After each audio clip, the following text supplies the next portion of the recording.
رح نتابع حلقتنا اليوم وضيوفي صاروا موجودين معنا باستوديو بحلقة سينما.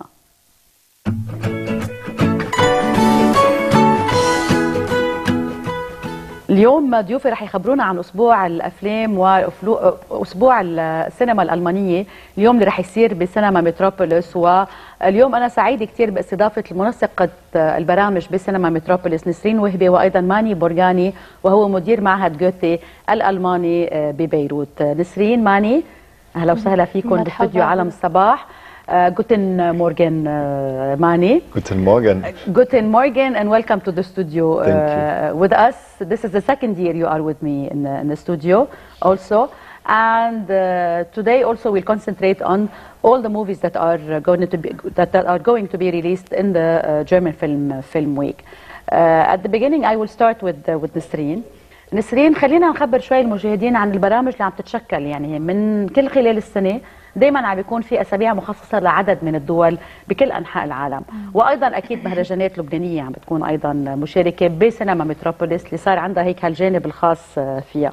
خلينا نحكي هلا كيف راح يكون اسبوع الافلام الالمانيه مع انطلاقه لكل الافلام اللي راح تنعرض. أول شيء شكرا غيدا دايما على الاستضافة. أهلا وسهلا. أسبوع السينما الألمانية هيدي خامس دورة بننظمها بالاشتراك مع معهد جوتي لبنان، اللي كنا عنا شراكة معه مستمرة من أكثر من 12 سنة من أول ما بلشت متروبوليس. هيدي السنة عم بيكون عنا 9 أفلام حديثة الإنتاج، وعنا سيكسيون أوماج لهالسنة نقينا ممثلة ألمانية كتير مشهورة وقديرة هانا شيغولا، وعنا كمان سبيشال سكرينينج رح يكون أوت دور ضمن نطاق الجمعة. لهذا الأسبوع بيستمر ل 23 أيلول ابتداء من بكرة. نعم. If we want to concentrate on the German Film Week, definitely it's nice to have the culture, the German culture during, to focus on it more, to highlight it more, especially when we talk about movies. We always say that movies are a mirror of the society.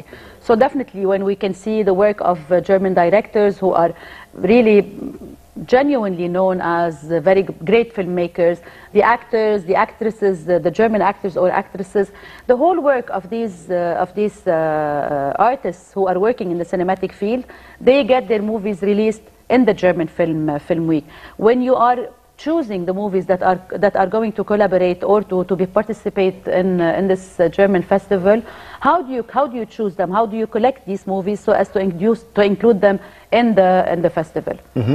Yeah, that's a very good question. I think mirroring is the right keyword for it, because we want to mirror during the German Film Week the most current German films that were released within the last 12 months. So this is like the first criteria, that we have like really recent movies, but then of course we try to have also variety in the themes. Yes. So we want to show like a social discourse that is happening in Germany and transport it via the films. Yes. And I want to give you one example. For example, the taste of cement is one example. It's a German-Lebanese co-production, but also many other films, like for example Welcome to Germany, which is a comedy about a refugee welcomed in a German family, for example. Okay. But then of course also like the opening film 3 Days in Quiberon, it is an homage, let's say, to the very well-known and one of the most successful actresses, Romy Schneider. Yes, who is a big Hollywood actress also, not just on the German level also, but worldwide with Hollywood also. That's why we all remember Romy Schneider, her beauty and her acting skills as well. I'm going to translate in a quick way our interview, our question now. انه نحن عم نقول انه فعلا السينما هي مرآة المجتمع بكل الافلام، انما بالتحديد كمان هون لما عم نحكي على التركيز على الثقافه الالمانيه من خلال الافلام، وهون عم بيقول ماني على اختيار الافلام كيف عم بيكون، ان كان على صعيد قديش هالفيلم عم بيقدر يمثل المانيا، وقديش هالفيلم كمان عنده تنوع بافكاره من خلال الافلام اللي عم بتكون مشاركه، والتركيز ايضا على اعمال يعني الفنانين السينمائيين، ان كان من خلال الاخراج وان كان من خلال حتى تكريم النجمه الكبيره اللي وصلت حتى على هوليوود واللي هي رومي شنايدر. نسرين، هون لما بنحكي شوي عن التنسيق اللي عم بيصير بيناتكم بين انتم مثلا معهد جوتي بالتحديد بهالفستيفال، وايضا فيلم الافتتاح اللي رح يكون ايضا لمخرجه كمان من جذور عربيه ايضا كمان. هي إيميليا عاطف. هي مخرجة من أصل بيا من أصل إيراني، والدتها فرنسية، وهي عايشة بين ألمانيا والنمسا. وغريب مزبوط إنه عائلتها عاطف بتفكر بس ما عندها جذور عربية. لا هي. أوكي. لا بس أوكي. سبق وكانت ببيروت بال 2010 ببدايات متروبوليس، اجت عرضت فيلمها The Stranger in Me ضمن استعادة أسبوع النقاد. نعم. دونك إيميليا عاطف وقتها وجهنا لها الدعوة هالسنة لتجي تقدم فيلمها الحديث. كثير كانت تذكرت دغري ببيروت انه كيف اجت من زمان وعبالها كثير ترجع. فيعني ورغم ضغط شغلها وبروجرامها هلا رح تكون معنا يعني انجا ليوم ونص بكره بالافتتاح، والجميع بيقدر يجي يحضر لانه البطاقات عم تنباع مش بس دعوات. يعني رح تكون فاذا هي موجوده خلال العرض الاول رح تقدم فيلمها. نعم. وهذا الشيء كمان الحلو لما بيكون المخرج مواكب كمان الفيلم تبعه. خلينا نبلش نشوف التريلرز تبع هالافلام. خلينا نشوف 3 days in Cameron اللي ذكروا ماني. رح نشوف تريلر لإله وبنرجع. هو رشز فاذا شفنا بلشنا نشوف مشاهده. خلينا نشوف اذا التريلر تبع ويسترن. Wo soll denn hin?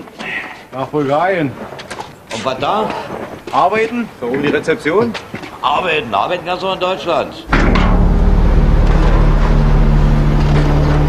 Hey, Neuer. Und warst schon mal auf Montage? Bin hier, um Geld zu verdienen. Und, bist du ein Schlitzohr?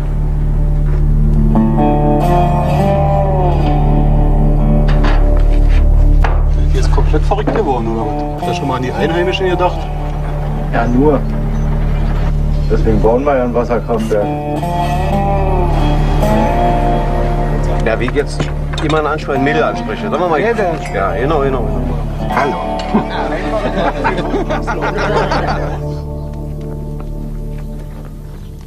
Какъв подерод? Откъде това момче? Германия. Браво и на двамата, браво. Колко си говорите с този немец? Die Fahne ist weg. Da muss doch einer da gewesen sein, oder was? На реката. Ти. Да подпи жената. На него му е смешно, ама на теб ще се плаче. На теб ще се плаче. Ich Soldat. Legionär. Killer ли си? Ich stehe nicht auf Gewalt. Du kannst nicht einfach selbstständig da was andrehen. Wir haben hier was zu schaffen, was zu erreichen. Wir bringen hier Infrastruktur mit drin. Dieser Kollege in dieser Dorf großes Problem, mein Freund. Mein Leben ist manchmal kompliziert. Ja, tvoj brat. Reinhard, hast du angependelt? Wieder miteinander oder gegeneinander? Mich hält nichts zu Hause. Kennst du kein Heimweh? Was ist Heimweh?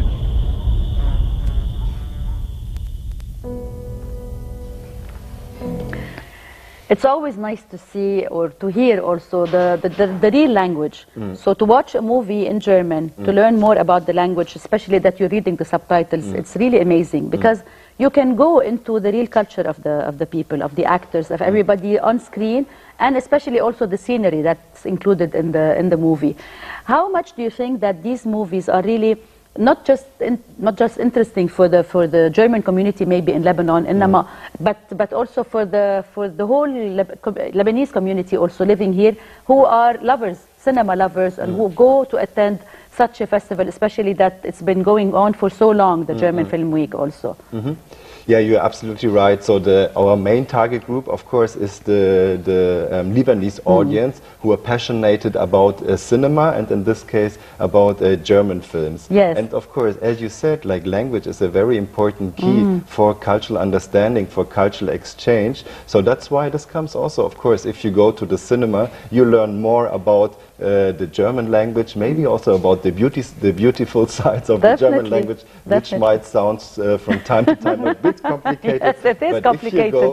If you go to the cinema, you will see that it has a certain beauty, and of course you're right, also the sceneries you're seeing in the movies, but also the ways of the dialogues and the discussions you see in the movies. This gives you also an idea how Germany is. Of course, especially that now that we're talking about the German language, of course, for many people, especially for us and for many others, the German language is really a very difficult language. When we hear it, it sounds really like something very weird to us, especially that we are also fond of the German people who are really attached to their language.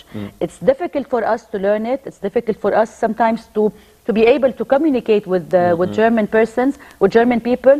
But it's as much as it is probably something that they keep special for themselves. Whenever you see German tourists, German all over the world, they only speak German at this is their priority.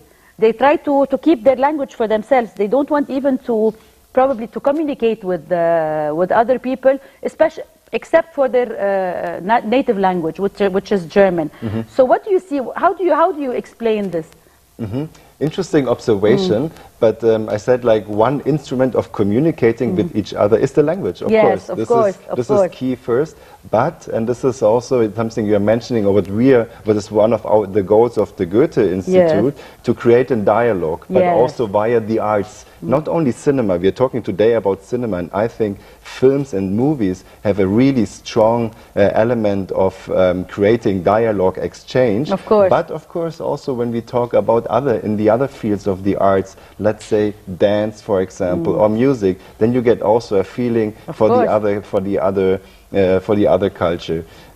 So we try to be as open as possible, but of course you can also learn German also in Lebanon at the Goethe Institute, the Goethe Institute in Gemaise. So and if you want to learn more about the German language and communicate with the tourists you were mentioning, you're more than welcome. Ahlan wa sahlan at the Goethe Institute. Ahlan wa sahlan. Definitely, this is really very interesting, especially that we have also a German school in Lebanon as well. فاذا هون عم نحكي كنا على قصه انه واحد قديش حلو يحضر الفيلم بلغته الاصليه، عم يسمع اللغه الالمانيه، عم يشوف ترجمه باللغه الانجليزيه، سو عم بيكون واضح للجميع لانه بنعرف قديش عم بيقول ماني انه هي اللغه فعلا صعبه كثير لنا لحتى نتعلمها، انما هي فعلا لغه كثير حلوه قد ما واحد يستصعب اوقات السمع تبعها. وهذا الشيء هون اللي كنت انا عم بحكيه، انه قديش الالمان عندهم هالشيء، والخاصيه المميزه حلوه كمان فيهم، انه متمسكين كثير بلغتهم، بس هذا الشيء بصعب اوقات على كثير ناس يتعاطوا معهم باللغه الالمانيه. بس اكيد بجوتي عم يفتحوا هن المجال لتعليم اللغه الالمانيه، وهذا الشيء عم نشوف كثير اشخاص عم يتحمسوا، لانه دايما المدعوين هن مش بس الجاليات الالمانيه ليحضروا فيلم، انما ايضا كل عشاق السينما يروحوا يحضروا هيك افلام. نسرين هون في افلام عديده عم بتكون موجوده بالسينما بهالفستيفال. قديش عدد الافلام تقريبا رح تكون؟ عندنا 13 فيلم، وفي ليالي رح يكون عندنا فيلمين ورا بعض. نعم. وهن فيلمين على الساعه 10 عم بيكون اكثر شيء في افلام الاوماج، الافلام اللي شوي قديمه. نعم. بس ما بيمنع انه يجوا ينحضروا. اكيد لانه هدول الافلام بالنهايه كمان انتم في منهم كثير ما بيعرفون، في كثير ناس ما بيعرفون، وفي كثير ناس حابين يتعرفوا على هالاشخاص اللي رحلوا بس تركوا بصمه كبيره بتاريخ السينما العالميه كلها. بمحاذاه كمان اسبوع السينما الالمانيه رح يكون في بيروت تالنتس ويك كمان. مزبوط. نعم. في مواهب بيروت، هي ورشه عمل كمان عم ننظمها مع جوتي للسنه الخامسه على التوالي. هالسنه في 21 مشارك رح يبلشوا يوصلوا على بيروت بين اليوم وبكره. نعم. ليشاركوا بورش عمل متخصصه بالتصوير السينمائي، الاديتنج، والشغل على الصوت. نعم. يعني تصميم الصوت والموسيقى للافلام. في كل الورش اغلبيتها يعني مغلقه بس للبارتيسيبنتس، لان كان في كول لتشاركي. بس في عندنا نهار السبت بالسينما بمتروبوليس امبير صوفيل على 5 في عندنا ماستر كلاس مفتوح لكل العالم فيهم يحضروه. نعم. بيحكي عن تصميم الشريط الصوتي للافلام الوثائقيه. رح يكون في عندنا خبراء من لبنان مثل رنا عيد ونديم مشلاوي. كمان رح يكون عندنا خبير فرنسي فلوران لافالي، وخبير دنماركي بيتر ألبرغسن، شغل على افلام كثير مهمه مثل The Girl with the Dragon Tattoo. عامل شغل على دانكيرك، على افلام السبيشال يعني الساوند افكت، فكتير مهم يجوا العالم يسمعوه عم بيحكي عن كيف بيشتغل الصوت. واكيد لانه هذا الشيء اساسي جدا، يعني بالنهايه الصوت والصوره بيرافقوا بعضهم بكل الافلام، والفريق دائما كثير اساسي، كل واحد بيشتغل ان كان بالنسبه للصوت وان كان بالنسبه للاديتنج، غير انه دايما بنقول الفيلم منه بس مخرج وممثل، هو منتج. فريق كامل، ولحتى يقدروا يأسسوا ويوصلوا الفيلم بالنهاية للناس. واحد ما في يشتغل بلد تاني، والفيلم كله ما بيوصل إلا ما يكونوا كلهم مع بعضهم. خلينا بس نذكر بمواعيد العروض كيف راح تكون، من أي نهار لأي نهار بالضبط بالختام؟ بكرة ابتداء من 13 الشهر ل 23 أيلول، كل يوم عندنا فيلم على الساعة 8، وبعض الليالي في عندنا فيلم على 10. والخميس 20 الشهر على 7:30 عندنا عرض بالهواء الطلق بآم، هو اوت دور سكرينينج. هي اول مره بنعمل اوت دور سكرينينج ضمن جيرمان فيلمينج، بس عاملينهم من قبل، ان شاء الله يكون الطقس منيح. المفروض منيح. فحلو تغيري شوي جو، تظهري من السينما وبيلحقك الجمهور على طول. وليلي بيجوا يحضروا هيدا الفيلم، بعدين الآم بيعملوا لاف نايت، كل العالم فيهم يحضروا يعني الفيلم، وبعدين في سهره. حلو. The name is very nice, the love night. Yeah, it's excellent, especially that it's gonna be an outdoor screening as well. You were understanding some of the things that she was saying, Nisreen, or okay, that's good. Thank you. بعد عنا وقت، بلحق بعد اسال. ما بقى عنا وقت. انا لكن بس ما نذكرهم الماستر كلاس رح تصير هيدا السبت. مضبوط، هيدا السبت من 5 ل 6:30 بالمتروبوليس، لكل اللي حابين يروحوا يشاركوا ويتعلموا اكيد كل هالتفاصيل، لانه خبراء كثير مهمين لبنانيين واجانب رح يكونوا كمان جزء من هالمشروع. دانكشن. Thank you, شكرا. أهلا وسهلا فيك. You're more than welcome here in our studios. So happy to have you, Mani, as well. Thank you for having us. Thank you so much. نسرين أهلا وسهلا فيك أكيد، وكل التوفيق إن شاء الله لأسبوع السينما الألمانية، وأيضا يعني مواهب كمان بيروت اللي هو البيروت تالنتس ويك اللي رح يصير أيضا بمحاذاة هالفستيفال. رح نتابع محطاتنا بعد دقائق، خليكن معنا.